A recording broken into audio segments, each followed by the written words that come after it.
Ubisoft n'en rate vraiment pas une.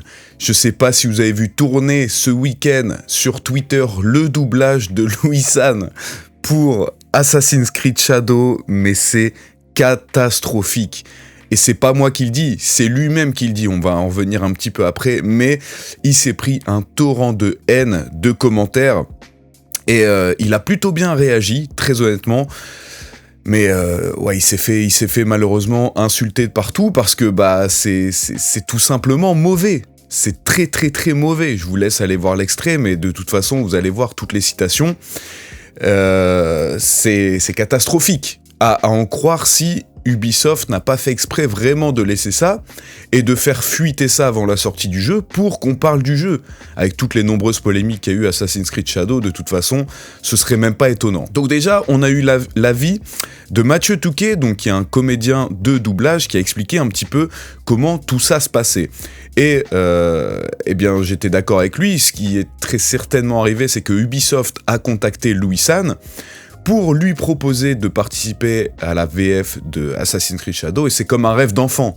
Moi, j'aurais accepté, j'aurais fait pareil, j'aurais dit oui. En plus, il y a 80% de chances, 90% que tu sois rémunéré en plus pour faire ça, parce que derrière, tu dois faire de la promo sur tes réseaux sociaux, dire voilà que t'as participé, puis eux ils peuvent mettre dans le titre, etc. Enfin, ça arrivait surtout via des films. À un moment, on avait les Norman, Cyprien, Mr V, etc. Donc c'est tout à fait normal que Louis-San ait accepté. Moi, j'aurais fait la même chose. Par contre, Mathieu Touquet nous dit que très souvent, eh bien, ils n'ont pas d'image, ne savent pas trop, n'ont pas le contexte du personnage qu'ils vont doubler. Et que normalement, il doit avoir un directeur de casting qui doit driver la personne qui fait le doublage, pour lui dire si c'est bon, si c'est mauvais, si ça colle au personnage. Enfin, c'est assez délicat, c'est pas facile, c'est pas t'arrives dans le studio, tu dis ce que tu veux comme tu veux. Non, il y a des règles à respecter. D'ailleurs, moi, je me suis déjà essayé au doublage et j'étais aussi nul à chier. Et donc en gros, Mathieu Touquet dans son thread, eh bien, critique un petit peu les entreprises, justement comme Ubisoft, qui utilisent ses stars talents au lieu de professionnels, et que de toute façon au final, il n'y a pas grand monde qui va jouer au jeu Assassin's Creed parce qu'il y a la voix de Louis-San. Mais Louis-San a sorti une vidéo réponse qui est excellente et on en apprend plus sur comment ça s'est passé. Déjà, chapeau à lui de réagir à cette vidéo avec humour, parce qu'avec, je vous dis, avec le torrent d'insultes qui s'est pris, c'est pas forcément évident. Et dans sa vidéo, déjà, on apprend quoi ? On apprend que c'était gratuit, donc il n'a même pas été payé pour faire ça. Imaginez un peu se prendre un torrent de haine pareil, alors que t'as juste voulu faire ça pour le kiff. Il a lui-même trouvé sa performance catastrophique et qu'il était même prêt à payer pour que quelqu'un remplace ses lignes. C'est dire. En gros, on lui a présenté le truc comme un personnage vraiment secondaire, même pas du tout secondaire, qui est dans une quête que on n'est même pas le personnage n'est même pas obligé de faire. Et comme par hasard, en fait, ils ont utilisé cette scène-là pour faire la promotion du gameplay d'Assassin's Creed. Donc c'est là où je vous dis, à se demander s'ils ont vraiment pas fait exprès, Ubisoft, encore une fois, pour faire parler d'eux. Ils savaient que c'était avec la voix française de Louis-San, et ils savaient que ça allait réagir sur les réseaux sociaux. Et ils savaient très certainement qu'ils allaient s'en prendre plein la tête, mais c'est un peu comme les politiques, vous savez, à chaque fois qu'ils veulent faire passer par exemple une loi, il y aura une sorte de petit drama, il va se passer un petit truc, hop, et toutes les chaînes d'infos vont commencer à parler de ça, et vous allez pas vous rendre compte des trucs qu'il y a derrière, des trucs plus importants. Là, j'ai l'impression que c'est un peu comme ça, Ubisoft, ils font la même chose, ils veulent que tout le monde s'acharne sur Louis-San pour pas se rendre compte de tous les énormes défauts qu'il y a aussi derrière le jeu et toutes les autres polémiques. Et le pire dans tout ça, c'est que Louis-San a vu le résultat en même temps que les gens sur Twitter.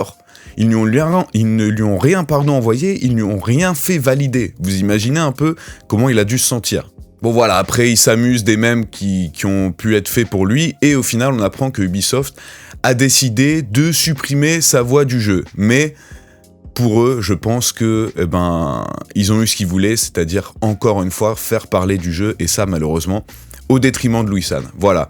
Dites ce que vous en pensez dans les commentaires, et encore une fois, le doublage, voilà, c'est pas quelque chose de facile, hein. C'est pas pour rien qu'au Japon, on a des seiyuu qui se font arracher de partout. Enfin, que tout le monde veut.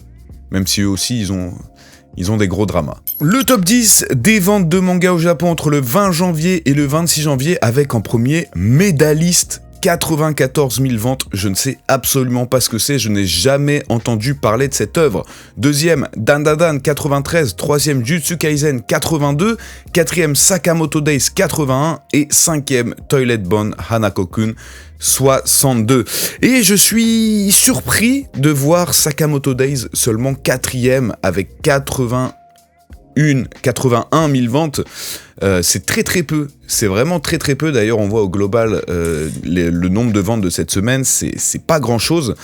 On nous a habitués à beaucoup plus. T'as Dandadan qui est encore devant Sakamoto Days, et ça confirme ce dont on a parlé il y a maintenant 1 ou 2 semaines. Les Japonais font un petit peu la gueule par rapport à Dandadan, et l'anime n'a pas les répercussions qui étaient espérées. Et de ce que je vois, Medalist, ça a l'air d'être un manga sur le skate. Alors ça me paraît assez surprenant qu'un manga sur le skate soit premier au Japon, étant donné que c'est un petit peu interdit de faire du skate partout dans les rues de Tokyo. Donc très bizarre, on dirait une sorte de mélange de skate et de magie, ça peut être intéressant.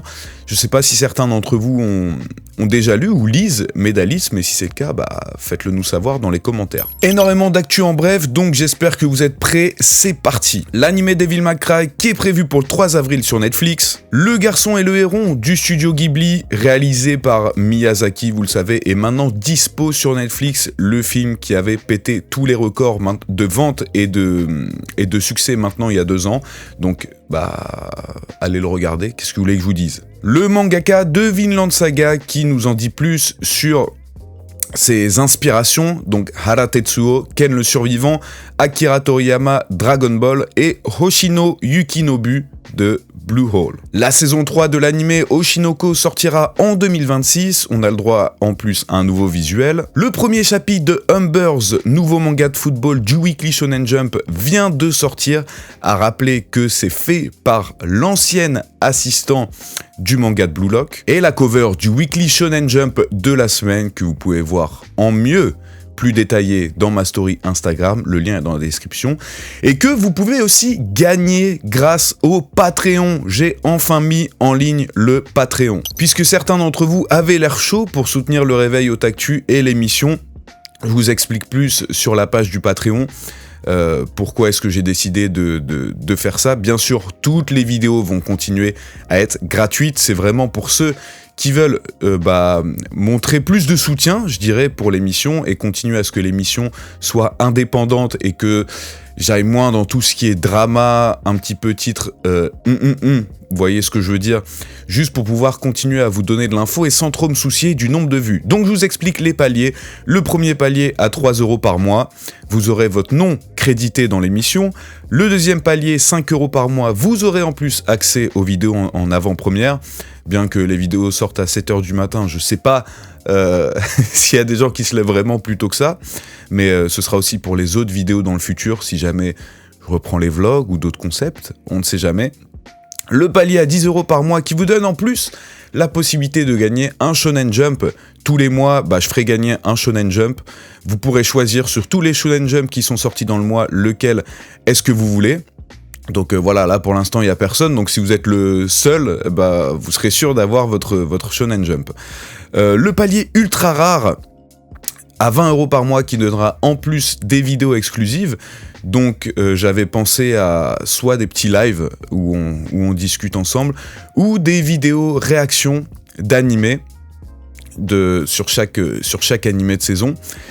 Et le niveau légende, je ne savais plus quoi mettre, à 50 € par mois. Là vraiment, je l'ai limité à 5 personnes par mois, qui vous permettra en plus de tout ça, si jamais vous avez des questions sur le Japon, sur déménager, sur devenir étudiant, sur venir en PVT, toutes les démarches qu'il faut faire, ou alors un retour d'expérience, ou me demander mon avis pour vos vacances, pour préparer votre voyage, eh bien voilà, on pourra se faire ça. C'est le mieux que je puisse faire, le mieux que je puisse vous donner avec mes 50 vies d'expérience au Japon. Je pense que ce sera plus utile que vous parler de manga ou d'anime. Mais après, on peut parler vraiment de tout ce que vous voulez. Voilà. Donc le Patreon est dans la description. Merci à tous ceux qui souhaitent soutenir. Et puis, merci aussi à tous ceux qui contribuent au développement de l'émission grâce à un petit like, un petit commentaire. Vous êtes les boss. Merci à tous. Très très bonne semaine à vous et à mercredi 7h.